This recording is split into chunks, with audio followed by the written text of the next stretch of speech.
Hello and welcome, wonderful English learners, to English Podcast Coach. I'm James. And I'm Lena. We are so excited to have you here today. How are you doing, James? You sound full of energy. I am on top of the world, Lena, because today we're going to teach our listeners how to answer the single most common question in the entire English language. Oh, that's a big promise. What is it? Is it, what's your name? Close! It's the question you get every single day from friends, colleagues, maybe even the cashier at the grocery store. It's, how was your day? Ah, yes, that question can be so tricky. You want to say more than just good, but you don't know where to start. Exactly, and that's what today's episode is all about, how to talk about your day. We are going to give you the words, the structure, and the confidence to answer that question like a native speaker. Yes, this is such a useful skill for everyday life. You'll use it at work, with friends, for small talk, everywhere. It's how we connect with people. It really is. So if you are ready to make your English conversations more fun and natural, you are in the right place. And hey, before we dive in, if you love our energy and want to learn with us every week, please take 1 second right now to hit that subscribe button. Yes, and while you're there, give us a like, ring that notification bell so you never miss an episode, and share this with a friend who is also learning English. Your support means the world to us and helps our community grow. Okay, James, let's start with the basics. Why is talking about your day so important? Great question, Lena. It's all about connection. When you share a little bit about your day, you are sharing a little piece of your life. It shows you trust the other person. It builds relationships, and for you, the learner, it builds so much confidence. Every time you answer, you get a little bit better, a little bit faster. Totally. So let's make it super simple. What's an easy structure to follow? I love this trick. Just think about your day in 3 parts: morning, afternoon, and evening. You don't have to talk about all 3, but it helps you organize your thoughts. Oh, that's brilliant. Morning, afternoon, evening. So you can pick one part to talk about. So how do we start? What are some common opening phrases? You can keep it simple. You can start with, my day was, and then add an adjective, like, my day was great, or my day was pretty busy. Right. Or you could say, today was, as in today was really interesting. Another one I hear a lot is, it was pretty good. Thanks for asking. Exactly. So let's say you want to talk about your work or your studies. How do you do that without getting lost in details? The key is one simple sentence. For example, if you had a busy day at work, you could say, my day was busy. I had a lot of meetings this morning. Perfect. Short and clear. Or if you're a student, today was good. I had an important exam in the afternoon, and I think it went well. See? One simple sentence. That's all you need to start. Now, let's talk about feelings, Lena. This is so important for making your story interesting. Oh, absolutely. Adding a feeling makes people connect with you. Instead of just saying what you did, say how you felt.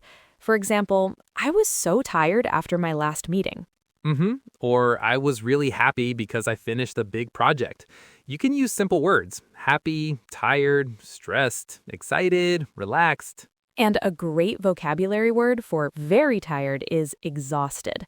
You could say, honestly, I'm exhausted. People will really understand that feeling. That's a fantastic word, exhausted.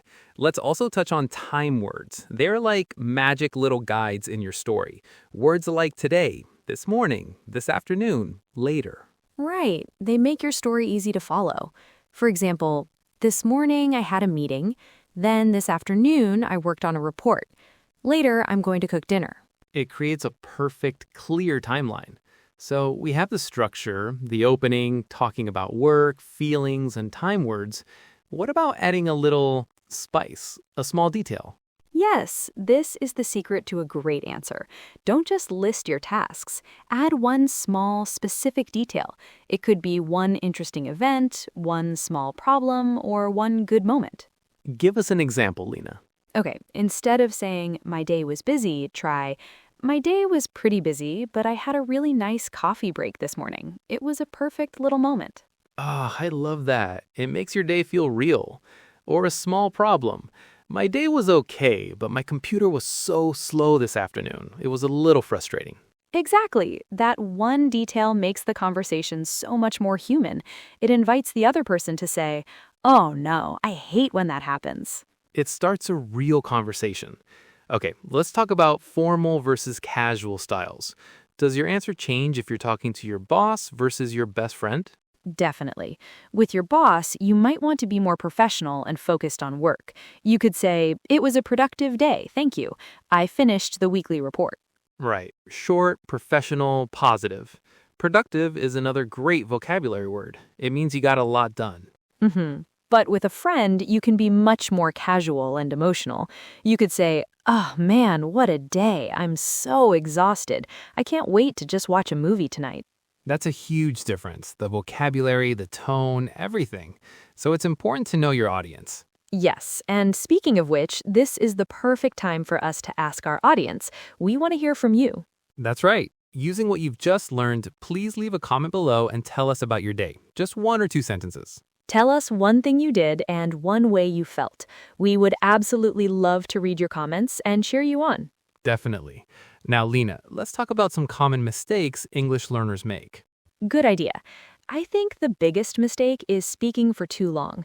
The other person is being polite by asking. They usually don't want a 10-minute story of every single thing you did. That's so true. The goal is a short, friendly summary. 2 or 3 sentences is usually perfect. The opposite mistake is also common, speaking too little. Right. Just saying fine or good can sometimes feel a bit cold, like you don't want to talk. Adding that one extra detail we mentioned makes all the difference. It really does. It's about finding that happy medium. Not too much, not too little. And another key part of the conversation is asking the question back. After you answer, you should say, "How about you?" or "How was your day?" Yes, that is so important. It shows you are interested in them too. It turns a simple question into a real two-way conversation. So let's put it all together in a quick role play. You ask me how my day was, James. Let's pretend we're friends. Okay, great idea. Hey, Lena, how was your day? Hey, it was pretty good actually. This morning was a bit slow, but this afternoon I finally finished designing a presentation I was working on. I'm so relieved. How about you?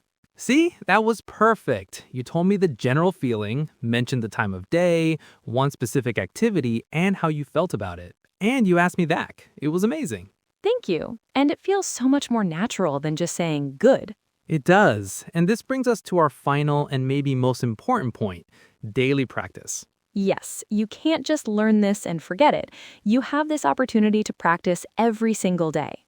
That's the beauty of it. At the end of each day, take just 30 seconds. Ask yourself, how was my day? And answer out loud in English. What a great habit. You can do it while you're brushing your teeth or making dinner.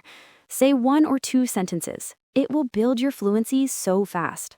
It's like a mini workout for your English brain. And when someone asks you in real life, you'll be ready and confident because you've already practiced. You will be. Learning English is all about building these small, daily habits, and we are here to help you do just that. Wow, Lena, we've covered so much today, from the simple 3-part structure to adding details and feelings. I feel like our listeners are totally equipped now. Me too. The main takeaway is this. Don't be afraid to share a little piece of your life. People want to connect with you.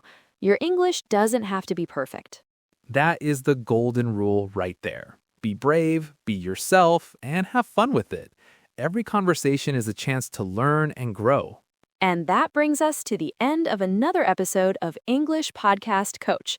We had so much fun today. We really did. Remember to practice talking about your day tonight. And if you found this episode helpful, please, please, please subscribe, like, and hit that notification bell, and share it with anyone you know who wants to improve their English and have fun doing it. Thank you so much for listening and for being a part of our amazing community. You are doing a fantastic job. Keep practicing. That was a fantastic overview for daily conversations, Lena.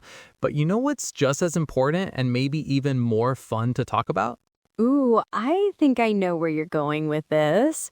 Are you thinking about the weekend?